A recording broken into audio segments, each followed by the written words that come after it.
Hi, everyone. Welcome to Ishmael Interactive CX Pod. Today, I am joined by CEO Anna Monroe to discuss one of our recent episodes with 18F Chief of Staff Alan Brouilette. Anna, since every episode is somebody's first, why don't you introduce yourself and tell us what Alan brought up that made us say this needs a whole new episode? Oh, yeah, for sure. So I'm Anna Monroe. Like Aaron said, I'm the CEO of Ishmael Interactive, where we engage in CX, DX, process improvement, and innovation services. Also wrote the HCD Guide series, which lays out exactly what all of that CX, DX, innovation, and process improvement process is. So you don't have to hire us. You can just read the book, which is great.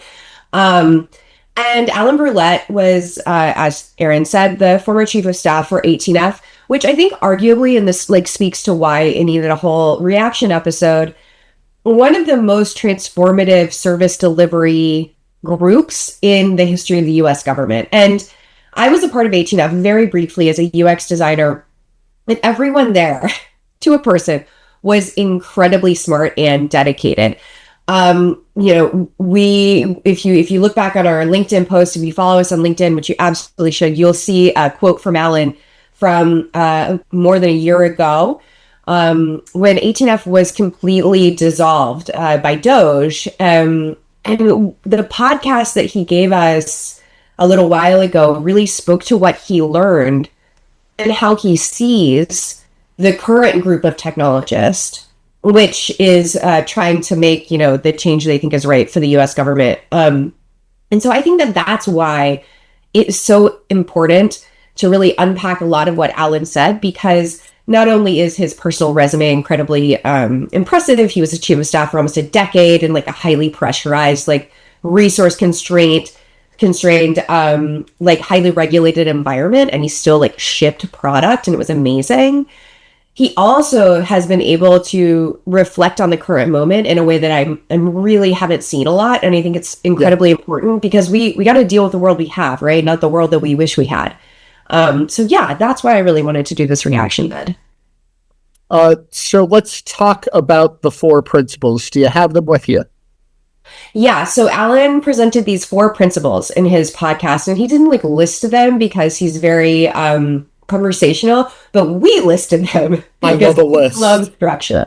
So the first one that he listed was enter with humility, which I think is just so mature. And he specifically cited that he recognizes the moment that the National Design Studio and all these other groups in the federal government right now are in, because arguably that's what 18F was when they came in. They were convinced they were going to change everything. They were going to fix the government. They were going to provide all the answers, and those answers were going to be technical, which leads us to the second principle Alan stated, which is hire for people skills over technical skills. And that's so interesting because he was the chief of staff of 18F and they were a tech group. But what they learned over the course of their existence was that the people, the communication, the ability to collaborate is far more important than hiring the best engineer. So we'll talk some more about that. The next one is understand the constraints of the people you're working with. So I talked about the highly regulated environment. I talked about the resource constraints, and that is reality, not just for the government, but for every nonprofit, every NGO, and arguably for every internal team in the world, right? There are very few contexts in which you do not have constraints. And Alan was and if you are working with them, you need to understand and value those things. And the last one, and this is my favorite, but I love this one, which is don't announce with great fanfare. There's always a lot of energy around launch, and people want to do a big ribbon cutting, it's the 1980s, and you work at a car sales place, Never do that. And I actually say that in the delivery guide, which is right here. I'm going to plug the delivery guide. There's actually a discount running on the delivery guide right now in honor of Alan. So if you want to pick up the delivery guide, it's on ishmaelinteractive.com, and you can enter the code delivery20 and get 20% off. So only until the end of February. That's for Alan, because he, service delivery is his thing. So, but in the delivery guide, I was like, everything's a soft launch. And I got to like the launch section when I was writing about launch, it's like 2 paragraphs long. We don't celebrate because we completed the project. Like, you don't celebrate when you just like turned in the paper. You celebrate when you get a good grade. The outcome. Right. Yeah. Yeah. Yeah. So let's break these principles down a little and talk a little more about each one in order. Okay. First principle, enter with humility. One thing that I like that Alan did here is he's talking about a principle that really covers entering in a pre-existing organization. Right. You Totally. listen to people in this space, and they usually talk from the point of creating something, or if you're going to design an organization from the very beginning. Not enough people talk about walking into a place that already has its own culture, its own dynamics, its own everything.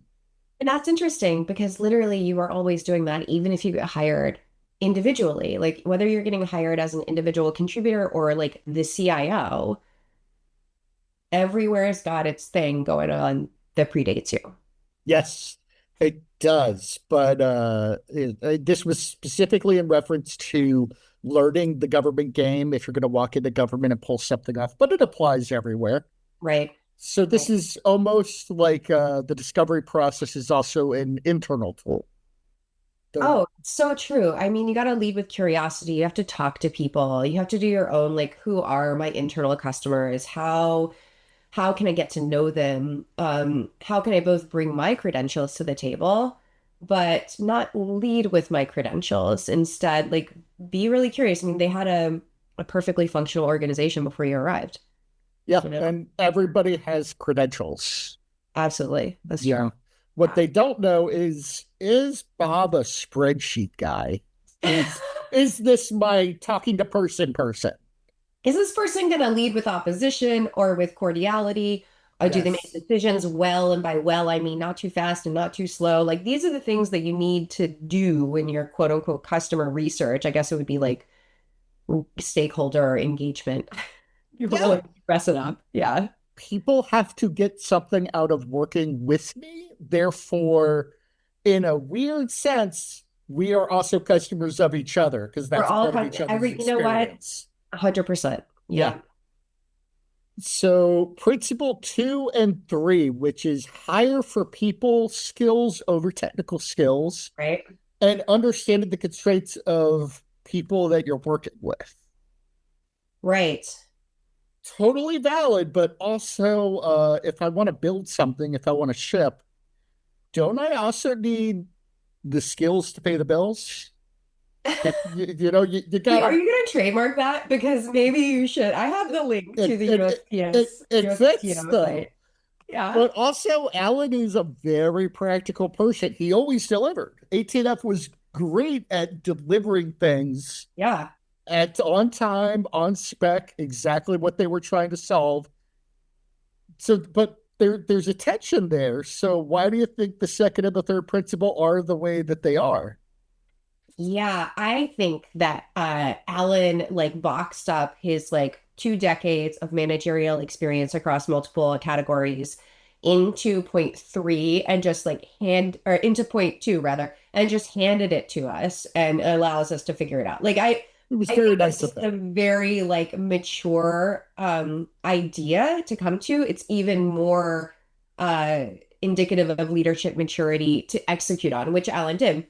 And to your point, like if you need to build something, you need to hire for technical skills. From my perspective, in leading like multiple product teams in highly regulated areas, is that what you always want to do is look at what is the lowest, what is the oldest, most reliable, most stable technology that you can ship on and crosswalk that to the technical skills that you have available. And availability can either be immediate availability, like they're existent on your team, or it could be like availability in the market, which means you're going to be constrained by your time to hire, you're going to be constrained by your budget for that position, you're going to be constrained by your geography if you want people to be in a certain place. So that's those are all really important things. And I there are so many projects out there, especially innovation and process improvement projects that don't need to ship on a fancy technology. And in fact, you don't want Sure. that because It's all counterproductive. technologies accrue debt. So, I've had so many clients in my career who have been convinced they want like a new website or a new app. And they don't need that. What they want is to be more modern. What they want is for the thing to perform better, or they just want another channel to talk to their customers. And that gets to number three, understanding the constraints of the people you're working with. If you can't hire for technical skills, or if your technical skills are not going to get you the fanciest thing, you need to understand that as a constraint, and you can build amazing things inside constraints. Like you really, really can. And you don't want to ever give your customer, your client, your partner, your internal team, peer, whatever organizational like model you're in, you never want to give to them something that they then will have to maintain to an onerous level forever. It's just not going to work out. Like if you personally would like to build an app, and I have said this to many technologists, you can build an app. The problem is you can't build it here with this money. You can build it somewhere else with some other money. And that's great. And you should do that. But what all technology forward, technology sort of like adept firms, including ours, Ishmael Interactive, need to understand is that you should hesitate to give a customer new technology because that new technology is going to change. And can they operate with that new technology for a long time? What are their constraints around talent? What are the constraints around navigating tech debt and supporting it? What are their constraints around the ongoing maintenance of this thing? And I feel really strongly about that. Yeah, I like it. It made me think of a principle that you taught me very early on, and it's where design happens at the seams. Oh yeah, And the seams in this case are where any people meet. there's nothing to So see. We are separate entities. hiring for people skills and recognizing people's constraints is making sure that people meet smoother. Yeah, and any good He's a engineer will designer tell of you this. teams. Yeah. Any good engineer will tell you, like, look, TypeScript will get you this stable thing. I would go with TypeScript because, like, if your engineer is pushing, if you're a technology team, or if you're a contractor, whoever it is pushing a fancy new thing, that is a red flag. You want a team that's like, you know what, we could get this done with a pivot table. Yeah. Like, This won't break, or are the words that you're trying to hear. yeah, Yeah. yeah, totally. Okay. Last principle, and I felt that while I agreed with this one is probably the hardest to do and maybe the most controversial, is don't announce with fanfare. Sometimes we need fanfare. A lot of people talk about organizations needing attention. We just had our guest speaker, Alistair Cole, talk about the attention economy, and sometimes getting attention is necessary for your business. So if you're not announcing with fanfare, how do you get noticed when you need to get noticed? So I would argue that the problem here is the announce slash launch focus. What you need is great marketing. And marketing is ongoing. Marketing isn't just the moment of the drop, right? Like marketing is about becoming integrated into like the consciousness of your customers. And again, this works for internal teams too. And I think that Alistair speaks really, really well of the need and the lack of that like awareness on the parts of internal teams and governments, especially.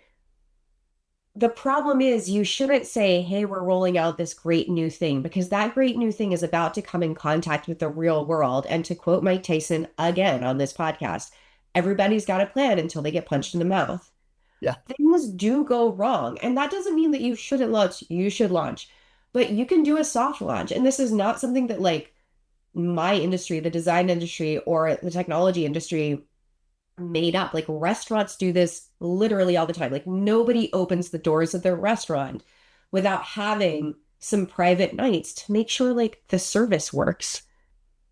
This is like very basic best practice for any business. And I do not understand why it seems like a lot of large organizations want to have these big launches. I like sincerely do not understand. Although, you're right. People do seem to love them.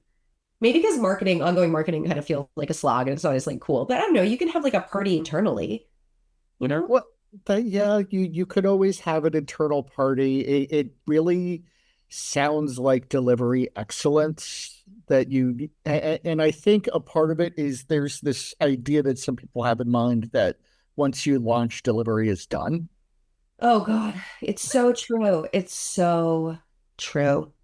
It's not done. No, So in the delivery guide, I talk about the launch and then I talk about sustainment because that's the transition that no one talks about. I love sustainment. I am like a long-termist at my very core. Like my family are tree farmers, like not Christmas trees, like the ones that take like 25 years to grow and become telephone poles. Like that's what we grow. So long-termism is like really part of what I care about. yeah, excellent.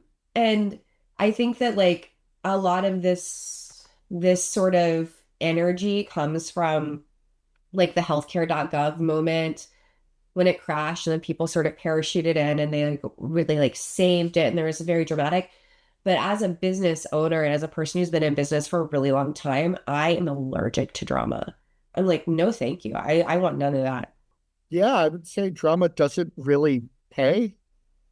Yeah. I Yeah. mean, No. we got a few stories I know we've shared before. Yeah. Um, Maybe we save those for the team offsite. I don't really, yeah. okay, okay. Yeah, drama's not a thing to really that we need to like contribute to, I think, in No, the internet no, space. They have a lot of no. drama here on the internet, you know? Valid. Yeah. Excellent. Thank you for this thought. And from us here at Ishmael Interactive CX Pod, I hope you enjoyed this episode. Don't forget to go to our YouTube and like and subscribe or find us at ishmaelinteractive.com. See you later.